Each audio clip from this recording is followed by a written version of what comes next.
self-launch and self-land a leading-edge inflatable kite. Laying the lines out perpendicular to the wind direction, you carefully tension the lines, making sure they're unfouled, grabbing the top line and giving it a pull like you would if you relaunch off the water, and the kite should launch with ease.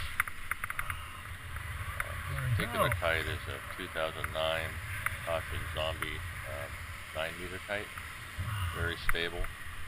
Good example for this today. The wind is blowing about 10 miles an hour, just enough to get this kite to fly, but perfect for practicing launching and landing. And in this case, most of your problems will happen in a landing situation, which you again walk the kite to the edge of the window, and with good kite control, you lower it down. You get about 5 feet, 6 feet off the ground, and you'll let go of the bar and grab the top center line and tug it, throwing the kite into the wind.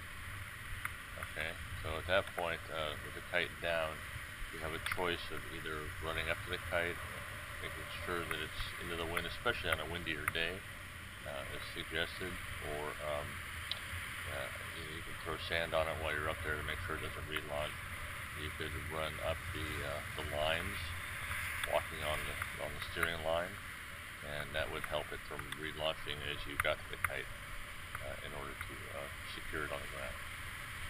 So here you have the wind died off a little bit, and so its launch capability has been hindered, and so I'm walking it so it's more towards the edge of the window, as you'll see as I make the direction to my right. And I have the top line. It will have a tendency to pretty much auto launch when I get to a certain point. So right now I have not figured that out yet. Oh, here we go. Okay. So as I come around, the kite turns and up it goes.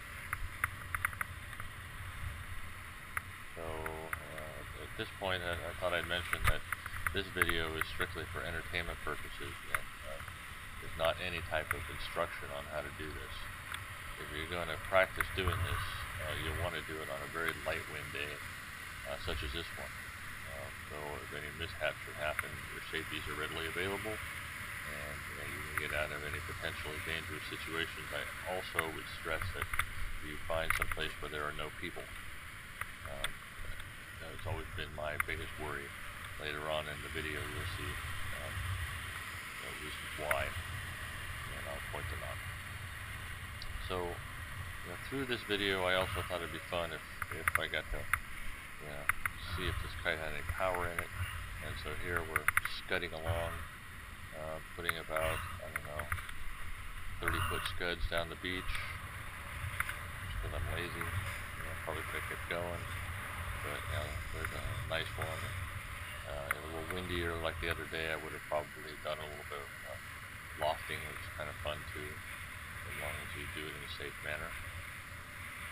Here you show good kite control, very slowly, take your time, and at the end, yank, and throw the kite into the wind.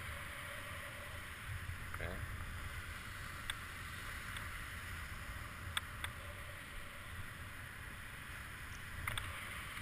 Now, the next part is kind of what not to do. When you land a kite, you have an opportunity to get your lines wrapped weird around the bar. So you have to be very careful if you go for a relaunch after you've self-landed. The center lines will wrap themselves around the bar and do all kinds of weird things. So here, thinking that I'm clear, I've reattached the chicken loop to myself, and I'm about to launch the kite. Foolhardily, up she goes, and I see now that the steering lines are fouled, and I can't do a thing about it, and the kite is steering actually backwards than what it normally is, so I have to go reland the kite and avoid the potential hazard. Fucked that. Yeah, you did. You fucked that up. So.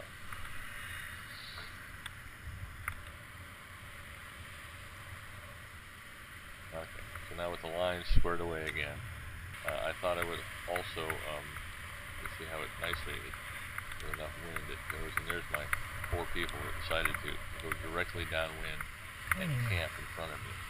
Even if I asked them earlier if they would refrain from doing You that. gonna stop right? Decided to Right in there, disregard huh? that. So.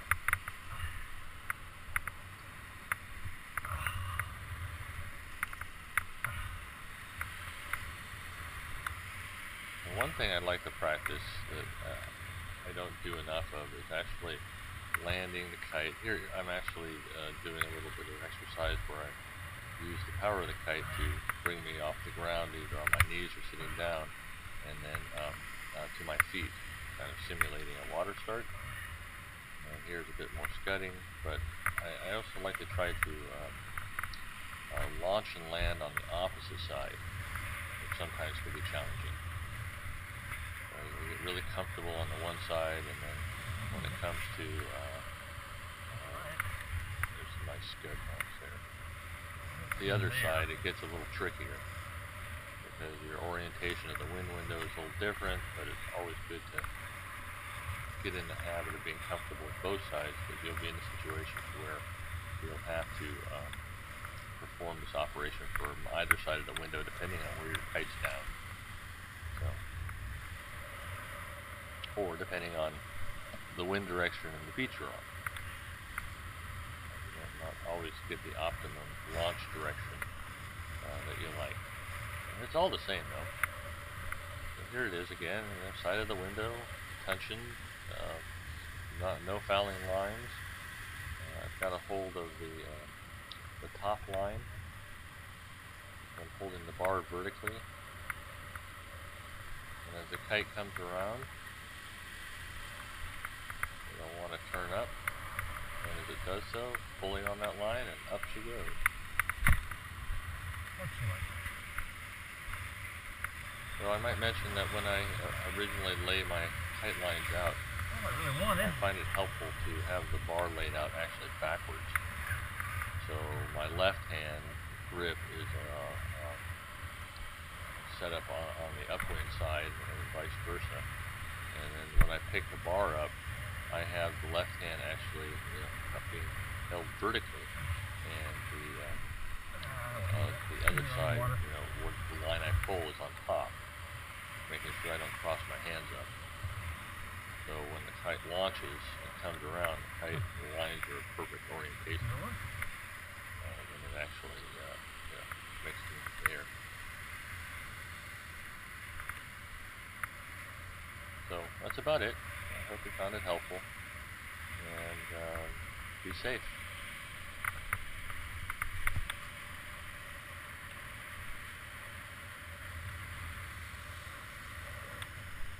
The bar was, the left-hand grip was laid up upwind. Actually, it's downwind.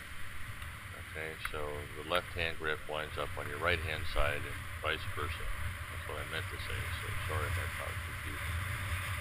Be safe, have fun.